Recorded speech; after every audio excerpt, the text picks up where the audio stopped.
the blade that should never be touched. The sky was burning. Alex ran through the alien forest, blood dripping down his arm. Behind him, drones buzzed like angry bees. Red beams flashed through the trees, slicing branches and setting the ground on fire. His boots sank into wet soil as he pushed forward, lungs burning. His ship had been shot down hours ago. He was the only survivor. Now the whole planet seemed to be hunting him. "Come on, just a little more," he muttered, looking for cover. Then he saw it, a black stone structure covered in green vines. It looked old, ancient even, like it had been forgotten for 1,000 years. A narrow crack served as the entrance. Alex didn't care what it was. He rushed inside. Inside, the world went silent. No drones, no wind, just silence. His eyes adjusted to the dim light. The walls were carved with symbols, circles, stars, curved lines that glowed faintly blue. He stepped deeper in and found himself in a round chamber, and in the center stood a stone pedestal. On it rested a sword. It was unlike anything he had seen. The blade floated an inch above the stone, humming softly. Its surface shimmered between silver and blue.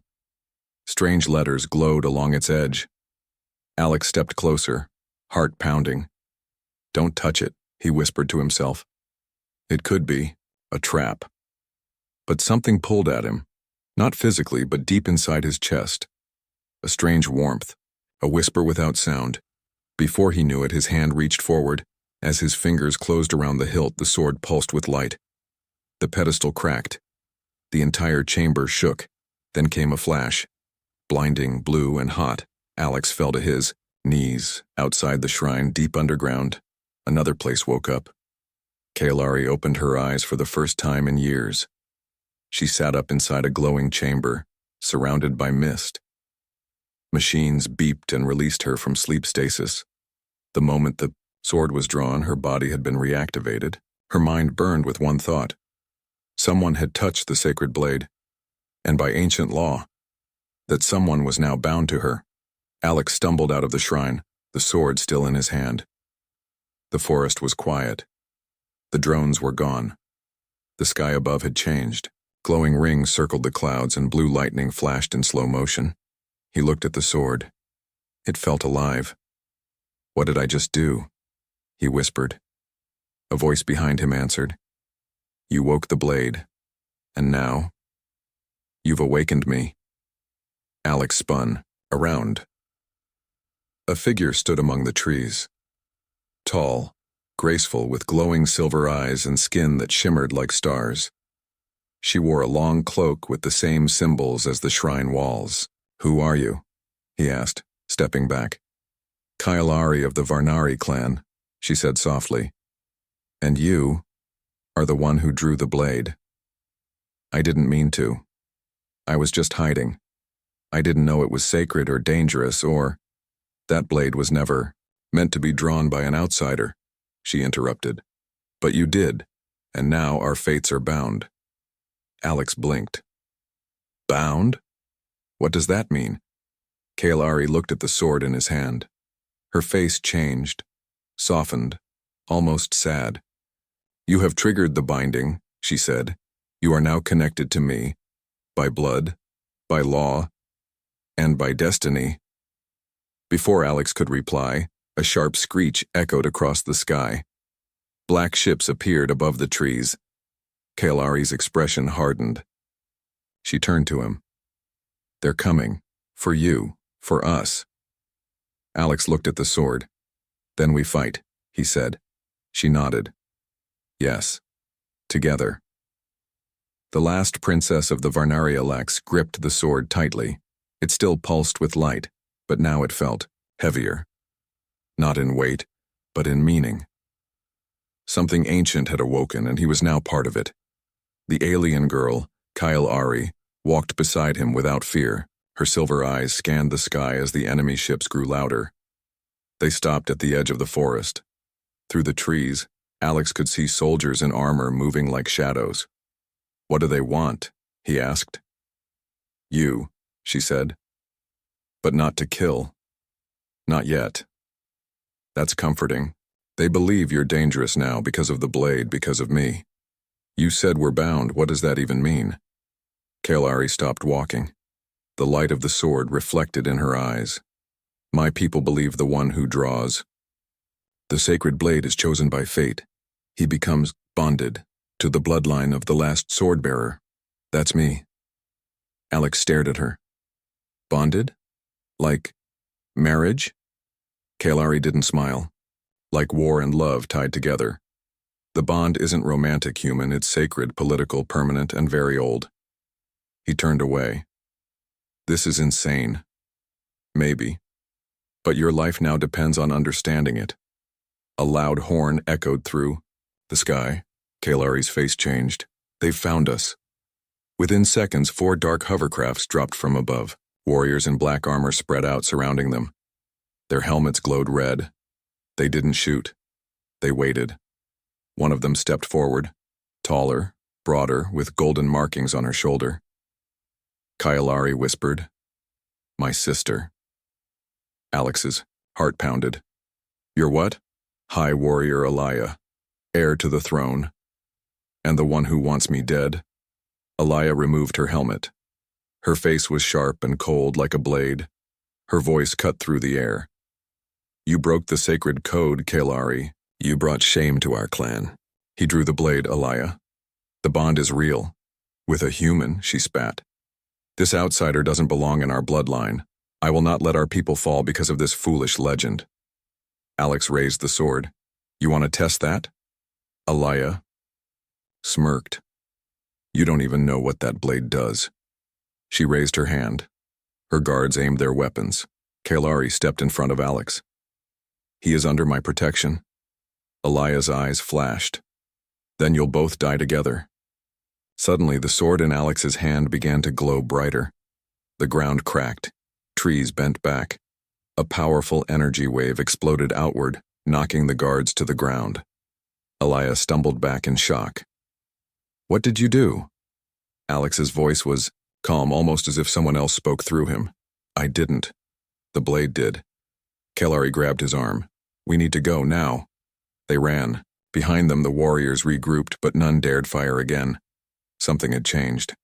They had seen the light, the power, and they were afraid.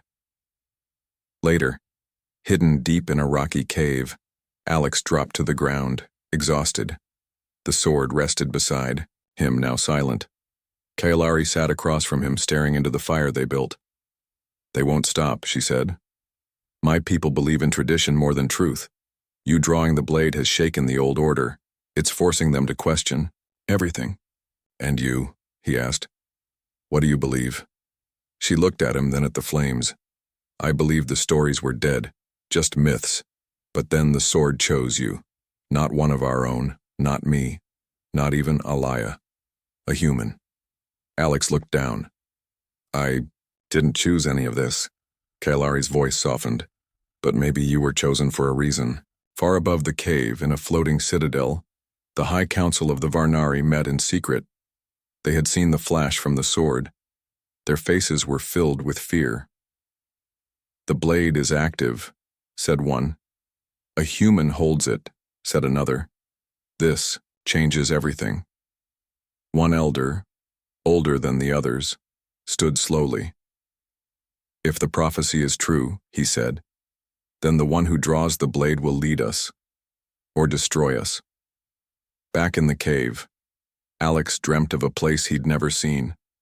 A city of crystal towers, a war raging in the sky, a giant machine rising from the sea, and in the center of it all, he stood with the sword in one hand, and Kalari's hand in the other. He woke up gasping. "What's happening to me?" Kalari stared at him. "You saw it, didn't you? The memories of the blade. They weren't memories, they were warnings. Hunted by her own blood, the fire had burned down to glowing embers." Alex sat silently at the edge of the cave, his eyes locked on the horizon. His dreams still haunted him. Visions of war, destruction, and something massive waking in the deep sky. The sword lay beside him, still and cold now, but its presence was heavy. Kalari watched him closely, She had seen that look before, years ago, on her father's face, just before he died in battle. "The sword speaks through dreams," she said gently. "It shows what may come, not what must." "It felt real," Alex said. "Like I was there, fighting, falling." Kaelari nodded. "Because it was real. Not your memory. The blade holds memories of all who carried it. And some haven't happened yet." Alex looked at her. "This blade is a curse, or a warning," she replied. "And maybe a promise." Outside, wind howled across the rocks. The night was darker than usual. No stars, no moon. Just black sky, as if something massive hung above them, hiding the light.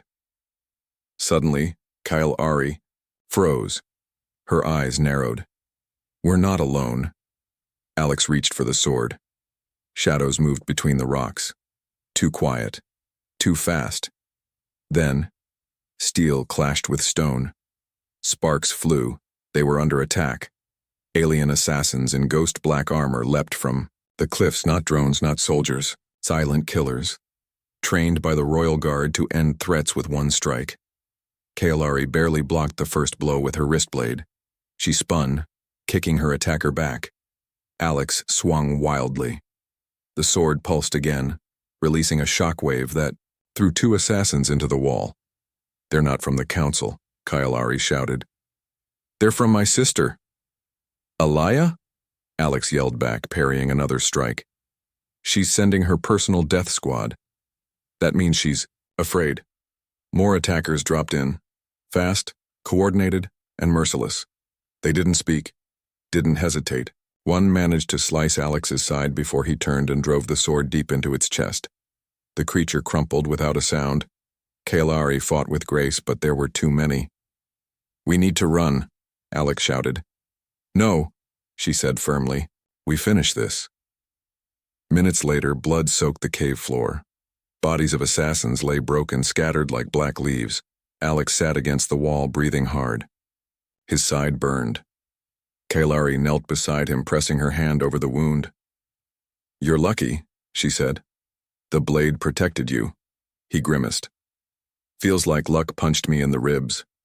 She smiled faintly, then looked serious again. "My sister will come next.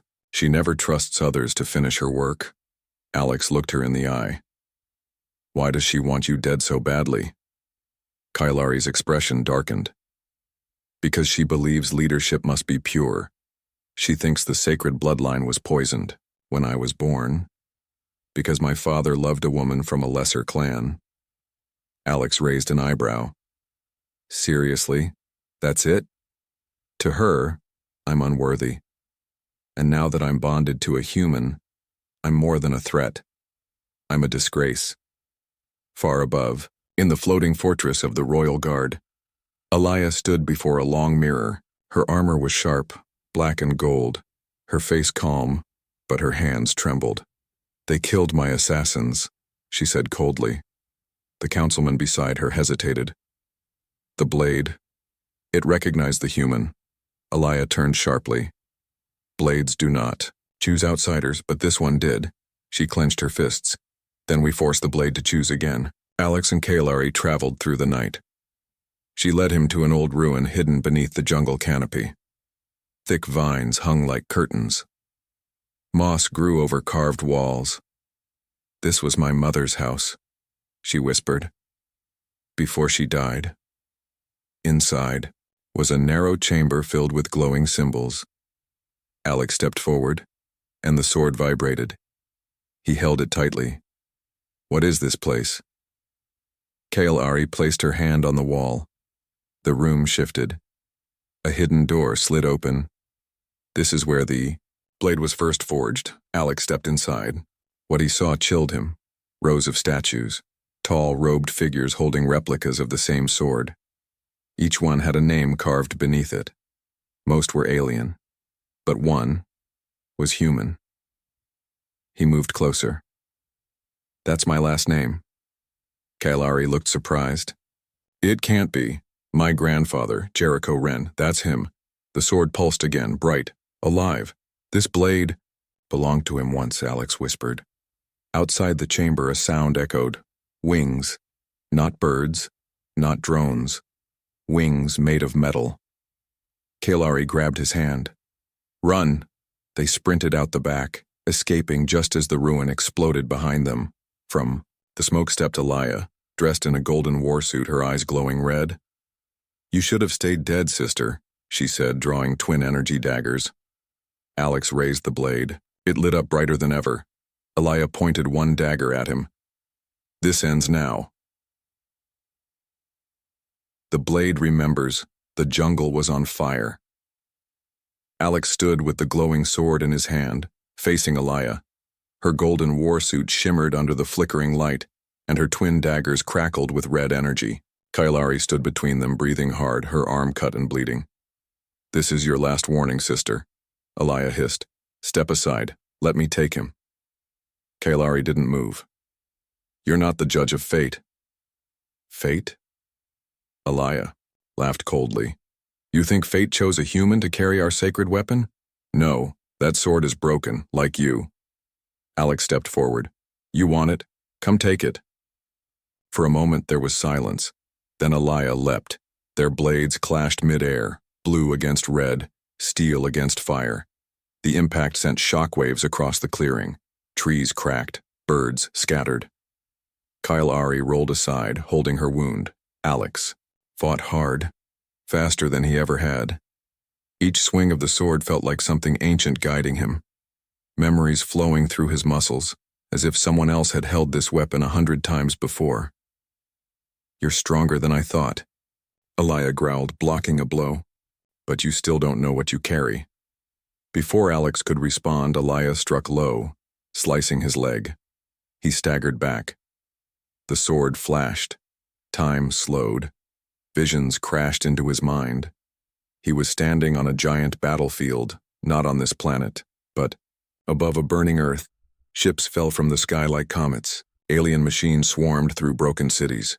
Humans and Varnari fought side by side, not against each other, but against something else, something vast, something cold. A machine god, and leading the charge was a man who looked exactly like him. Jericho. Alex dropped to one knee, gasping. The sword is remembering, Kailari said, rushing to his side. It's showing you the truth. Alaya paused, confused. What's happening to him? He's awakening, Kailari whispered. The visions continued. Jericho Wren stood before a council of alien leaders. He held the same blade. We built this together, he said. This weapon, this bond, it's not just a sword, it's a lock. A lock for what? Someone asked. For the machine god, Jericho replied. It's sleeping now, but if the sword is drawn, the countdown begins. Alex snapped back to the present, eyes wide with horror. It's not just a blade, he said. It's a trigger. Alaya's eyes narrowed. What are you talking about? The sword was made to keep something hidden, something worse than war. He turned to Kailari. We didn't awaken fate. We woke something ancient, and it's coming. Above them, the sky darkened. Not from clouds, but from something massive blocking the stars. A shape moved, slow, deliberate. A shadow the size of a mountain. A ship. Kailari stared upward. No, that's impossible. Alaya followed her gaze. Even she looked shaken.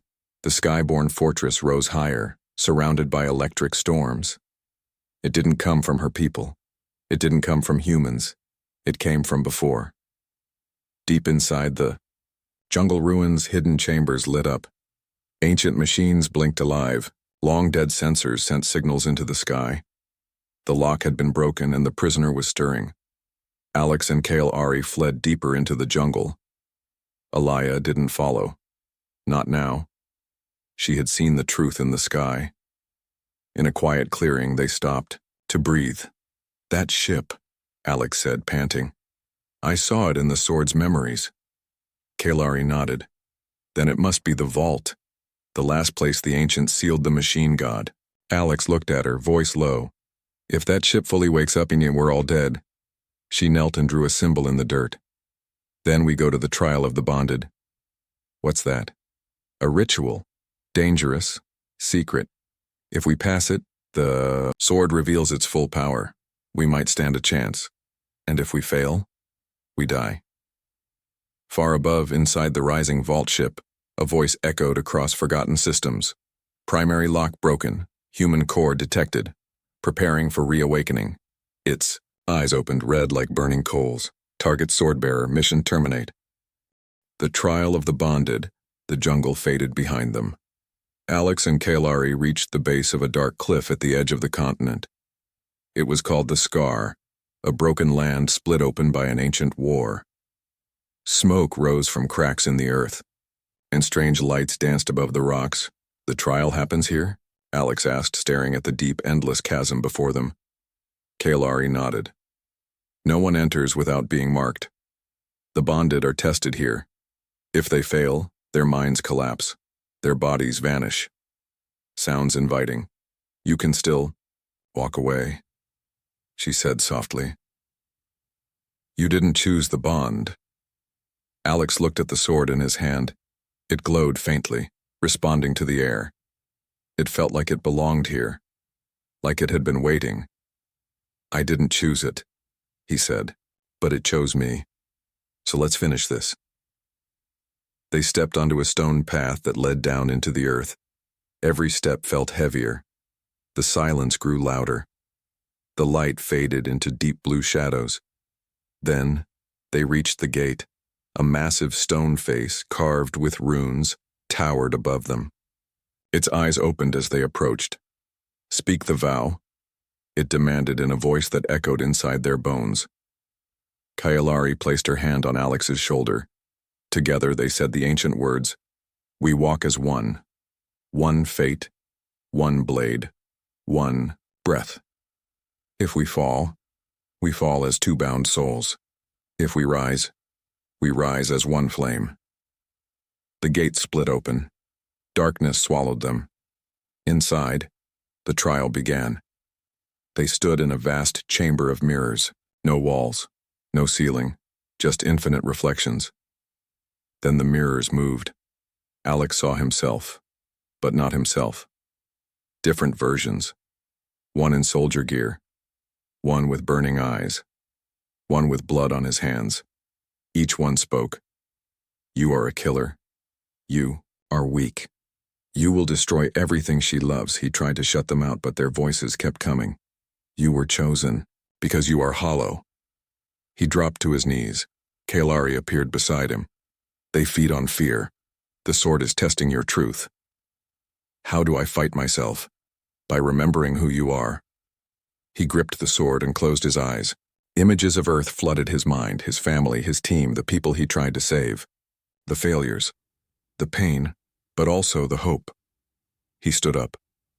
I'm not perfect, but I choose to fight. Even when it hurts. The mirrors cracked. Light poured through. Next, the chamber changed. Kalari stood alone. Alex was gone, and in front of her stood her father. He had died in the war, killed by her own people for protecting humans. You brought shame, the ghost said. No, she whispered. I brought truth. You bonded with the enemy. He is not the enemy. He is the reason our people still have hope. Her father's ghost raised a blade. Then prove it. They fought. Blade against blade, memory against will. Kalari wept but did not fall. When the ghost vanished, she turned. And Alex was there, breathing hard, his eyes wide. You saw him too? He asked. Yes, she said. They make us face the parts of ourselves we hate most. Then what's next? A storm erupted around them. The floor crumbled beneath their feet and they fell into a deep pit of fire and wind. Voices screamed. Metal hands reached for them. The final trial had begun. A massive figure rose from the flames, 20 feet tall, wearing black armor. Its face was a mirror. It copied Alex's voice. I am what you will become, it said. Alex stepped forward. Then let's change that. The battle was brutal. Every strike echoed like thunder. Kalari fought beside him, her blades dancing like silver flame. But the mirror giant was too strong. Alex was knocked down. Blood spilled from his mouth. Kaelari screamed his name, but before she could reach him, the giant drove a spear through her side.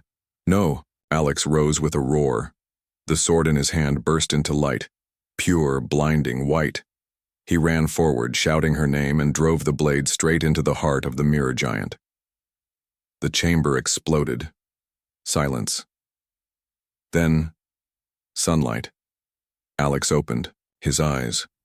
They were back outside, on the cliff edge. He was holding Kaelari in his arms.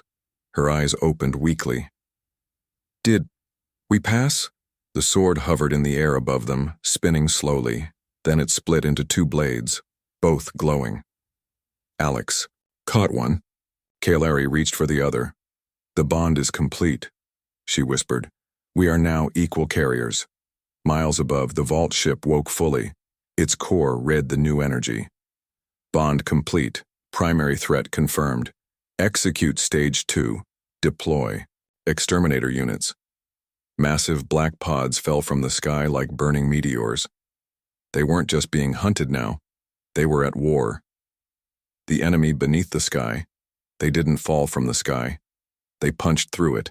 Black pods, shaped like spears, tore through the clouds and slammed into the earth like thunderbolts. Trees were vaporized. Mountains cracked. Shockwaves spread for miles. Alex and Kaelari barely made it off the cliff before one of the pods hit the ridge behind them, blowing it apart. They found us, Kaelari shouted, helping Alex to his feet. What are those things? He asked, coughing from the dust. She didn't answer, because she didn't know. In the burning jungle below, the first pod hissed open. Steam spilled out, and from it rose a being made of silver and black, standing 8 feet tall, its face a smooth mask of metal with no eyes, only a single red slit in the center. It scanned the area and began walking, silent, unstoppable. Dozens more followed. They were not machines. They were something older, something designed, not to think, not to lead, only to eliminate. Alex and Kaelari ran through the ash-covered valley. But no matter where they turned, pods rained down around them.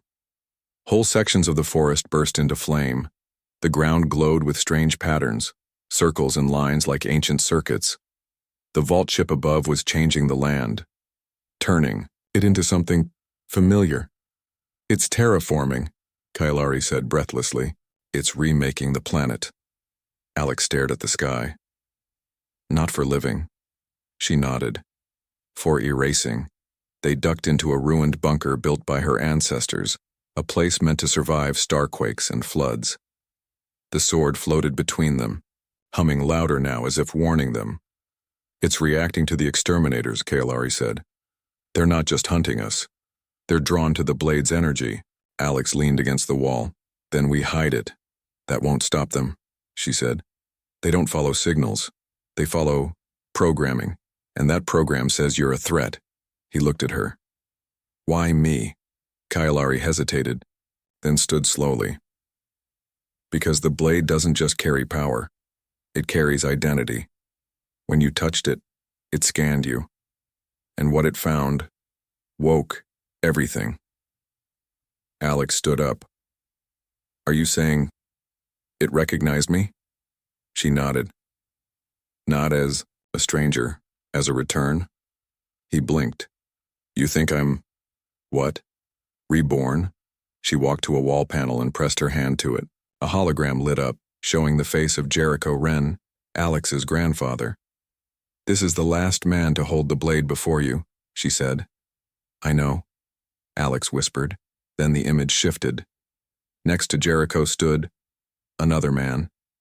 The face was younger, familiar, too familiar. That's me, Alex said, stepping back. How's that me? You're not reborn, Kaelari said. You're copied. Above them, inside the vault ship, ancient systems confirmed it. Copy confirmed. Genetic sequence match. 98.7% designation. Core fragment 0.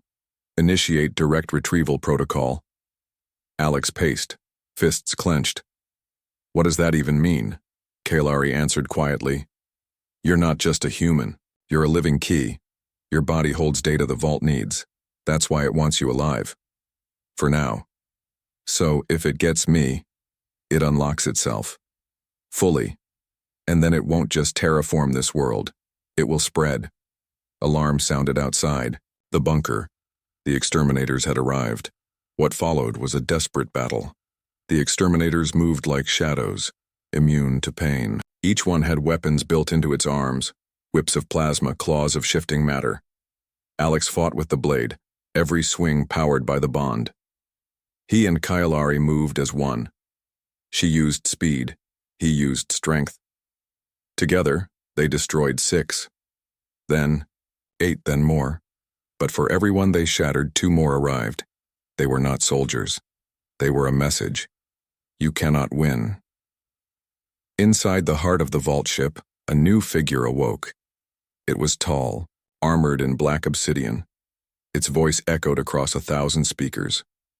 Send this message. Surrender the blade bearer, or witness the extinction of all bonded bloodlines. The message blasted across all frequencies. Kaelari's people heard it. The human colonies heard it. Earth heard it. In the center of the jungle, Alex collapsed behind a rock, bleeding from his side. Kaelari pulled him up, shaking. They're too many, we can't stop them. He gritted his teeth, and then we don't stop them. He looked at the sword, now splitting light into both his blade and hers. We ended at the source. Kaelari froze. You mean, go inside? The vault? You said it sees me as a key, maybe I can get close. And then what? Alex's eyes burned with fury.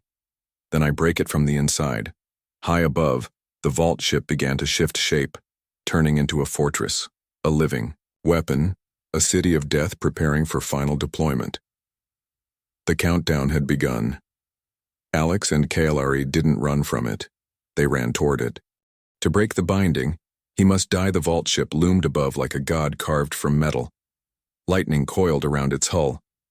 Black clouds spun in slow circles as the giant machine drifted across the sky, blotting out the sun. The ground trembled beneath it as if the planet itself feared what was coming.